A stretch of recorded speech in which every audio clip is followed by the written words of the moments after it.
time is 12 noon and this is news analysis coming to you live on Politics and Business TV Abuja. Many thanks for joining. The top stories: Dangote refinery petrol production affecting European markets, says OPEC. Tinubu and state governors salute fallen heroes and pledge support for widows. Delta states to enhance security with new trust fund initiative, and retired generals and others worry over fresh terror attacks in Northeast. Details coming up shortly.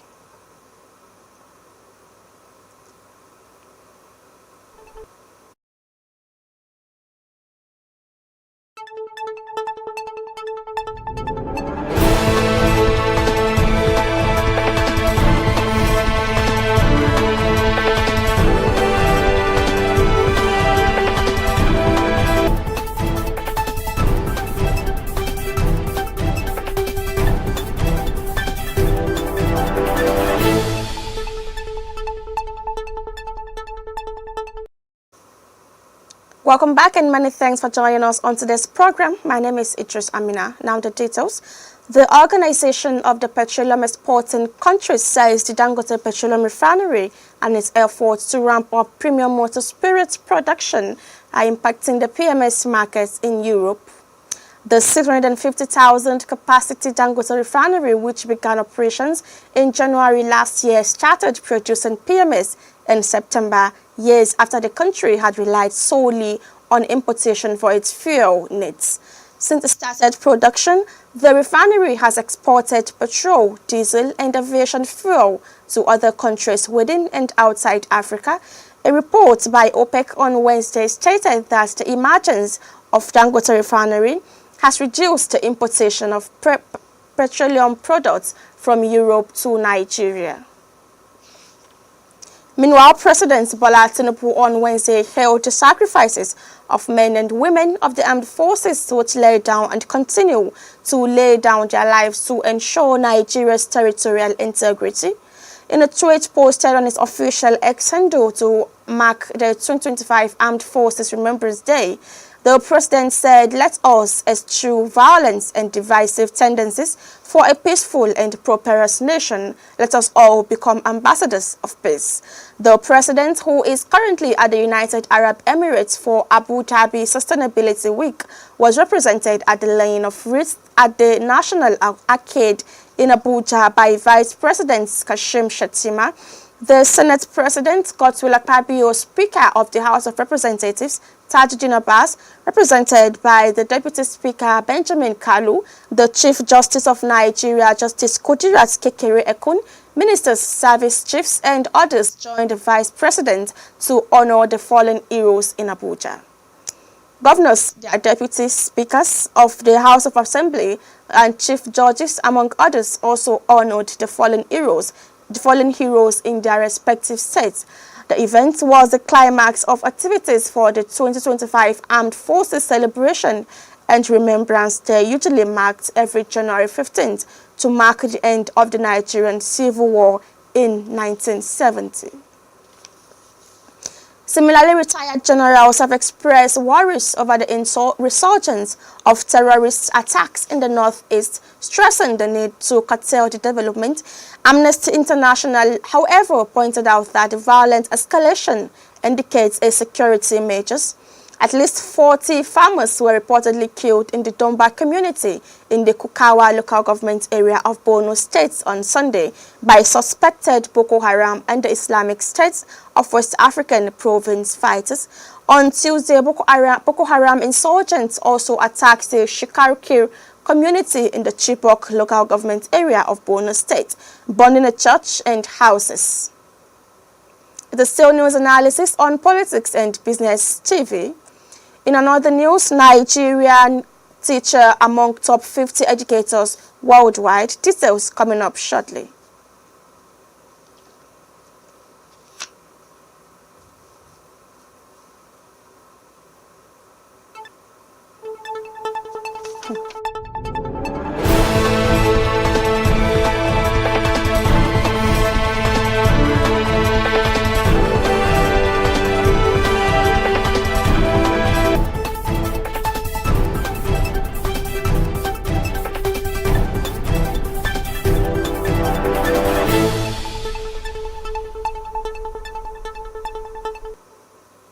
Welcome back and thank you once again for staying with us. Now, Mr. Kayode Adewale is a mathematics teacher at Imaka Comprehensive High School, Ogun State, has earned a spot among the 50 finalists for the prestigious 2025 Global Teacher Prize. The announcement was made in a statement released on the Global Teacher Prize website on Wednesday. Adewale is STEM educator, teaches in a semi-urban area where most students hail from low-income farming families. The students often lack access to quality education resources, with many using smartphones primarily for entertainment rather than academics. In response to these challenges, Adewale has been praised for revolutionizing the classroom experience. According to the organizers, he integrates local languages such as Yoruba and Hausa into his lessons, making complex mathematical concepts relatable. Adewale's teaching methods are rooted in a unique blend of culturally relevant pedagogy and digital literacy education. Recognizing technology's potential as a tool for empowerment, he guided students to transform their smartphones into academic resources. Beyond the classroom, Adewale's initiatives have had a far-reaching impact. Through his Transformation 1090 initiative, he has trained over 30,000 teachers, equipping them with tools to integrate technology into their teaching practices. Join us after a quick break as we forge ahead to today's topic. Stay with us.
Thank you. Moving on to today's topic, which is on the 2025 budget defense, Wale Edun begs for closed-door session on fuel subsidy proceeds. Minister of Finance and Coordinating Minister of the Economy, Wale Edun, who was unsettled by questions asked by senators during 2025 budget defense sessions, hurriedly pleaded that the Committee on Appropriations should accord him a closed-door session for a detailed response to the question. Trouble started when the Minister of Finance had a barrage of questions fired at him by some members of the Appropriations Committee on the state of implementation of the 2024 budget, particularly the capital components. Edun pleaded that the Committee on Appropriations should accord him a closed-door session for a detailed response to the question when former Deputy Senate Leader Senator Abdul Ningi, PDP Bauchi Central, fired at the minister, asking him to explain how proceeds from fuel subsidy removal were expended in the 2024 fiscal year. Let's connect with Comrade Bitaku Abubakar, a public affairs analyst and director, communication and publicity, for details. Good afternoon to you, Comrade, and thank you for joining us on the program. Good afternoon, the anchor, and good afternoon, Nigerians. Thank you. So I'll begin by asking, what is your take on this recent drama at the National Assembly? Well, I'm sorry to observe that it is very unfortunate and what has happened, because as a Honorable Minister of Finance of the Federation, to me, I perceive lack of ownership and professionalism. Because when you look at it, every budget submitted as a national budget, there are already captured the amount, the project itself, the amount required for the project, and as well as the implementation processes. So, which of course, we are expected that at the end of the day, every ministry, every parastatal, every agency that has a budget should be able to, at any point in time, discuss that budget and defend it adequately, efficiently, and accurately. Okay. Now, for the Minister of Finance, who is this overseeing ministry of all the national budget, for him to appear at the Senate and not be able to answer the questions raised by any senator and by not only the senator, by any Nigerian citizen, I think to me, he lacks ownership of the ministry, he lacks ownership of the budget entirely, he lacks ownership as the minister of the Federal Republic of Nigeria.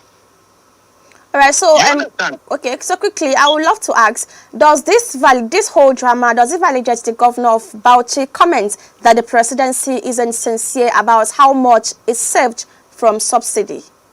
Well, you don't need anybody, any professional, to say that, because in this circumstance, for the minister to call on a kind of closed door meeting with the appropriation committee, I think that is a self-defeatism. It is absolutely self-defeatism of lacking the adequate knowledge, lacking the adequate professionalism to be able to answer the question of any senator so rest therein. Because everybody, this defense was televised nationally. People were listening to him, people were watching him nationally as well as internationally. So to other extent, you could see that it is, to me, I think that is an international and national embarrassment in that respect. All right, so with this new developments, are we back to another era of scamming? I mean, the government told us that the removal of fuel subsidy, the money for the subsidy will be used to develop other sectors of the economy. So are we back to another era of scamming with this new development? Well, to me, I cannot look at it as scamming, but many Nigerians could perceive many meaning and have the right to say their own opinions. But to me, I'm not looking at this as scamming. I found the minister himself, I say that without mincing words, that the minister himself doesn't understand adequately what is contained in our national budget. If he so understand and if he so have the full and the adequate understanding of the budget, he wouldn't have called for a kind of closed door meeting at the Senate. All right, so now let's talk about the National Assembly. Has the National Assembly failed in its oversight, considering the fact that they don't even know the actual amount saved from fuel subsidy removal? You see, no, you can't say, we can't conclude that because they have been able to ask him questions. Maybe, for you to ask questions, you need clarification. For you to ask questions, you are doubting some certain ideas or concepts. They are presented. You understand? We cannot conclude that they lack oversight or they are inadequate in their oversight function. The questioning at the plenary is another kind of oversight activity so displayed. All right, so I'm very curious to ask, why did he request for a closed door meeting? I mean, how the money is spent and where it is being spent? I think Nigerians deserve to be part of this meeting and to know how this fuel subsidy removal money is being spent. Why did he request for a closed door meeting? I think the Honorable Minister should be able to answer that question himself. And one, if I could say that he lacks ownership, and because he could not be able to answer questions, those questions answered, are questions answered by are questions asked by Nigerians, because every senator is a representation of his constituency. So every senator that asks questions is asking that question on behalf of his senatorial zone. You understand? All right, so as we round up, I'll quickly put up this question to you. With all this drama eluding from the budget, 2025 budget, how feasible is the January 31st passage of the bill? Let me say it again. You see, this kind of things, this kind of inefficiency is one among the factors that create distrust between the citizens and the leaders. Yes, you understand? Exactly. This kind of situation creates distrust. As we speak now, there is a very wider gap of distrust between our leaders and the citizens. I mean, the gap has been there, and this drama is even making the gap bigger. And yes, and it's creating a kind of connival, it's portraying a kind of connival between the legislative body and the executive body, which could not be palatable by the citizens, and which we want it to be avoided, because government is always run by transparency, accountability, and efficiency. Exactly. So at this circumstance, transparency is not displayed, accuracy is not displayed, and accountability is not displayed. So what are we talking about? This is a national, not only national, it is an international embarrassment. So to say, everybody can observe that. All right, so quickly, to that extent, it justifies what has been always clamored at, or what has been always accused of, that is budget padding. All right, so quickly, as we round up, as a public analyst, I would love to put it up to you quickly. What is your take on this 2025 budget that is themed the restoration budget, and how are the citizens of Nigeria engulfed in this budget? How will it affect them? How will it impact their lives, considering the state of the economy?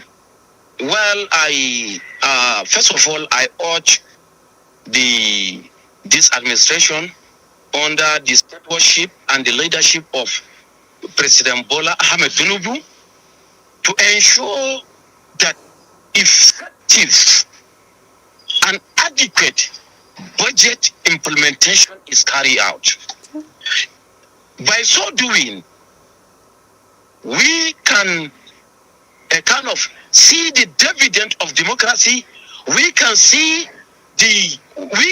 now get the impact of the Renew Hope agenda, because over time it has been observed, it has been analyzed, it has been said that Nigerian budget has never been implemented up to 50%. So if Mr. President wants to justify his Renew Hope agenda, he should be able to assiduously oversee, supervise, adequate, efficient, and accountable budget implementation at the end of the 2025. All right. Thank you very much, Comrade, for joining us on the program. We appreciate. Thank you so much. You are welcome. Thank you. Thank you. There has been Comrade Bitako Abubakar Umar, a public analyst and director, communications and publicity, Rebuild Arewa Initiative for Development. Thank you very much for joining us on today's program. My name is Idris Amina. Bye for now.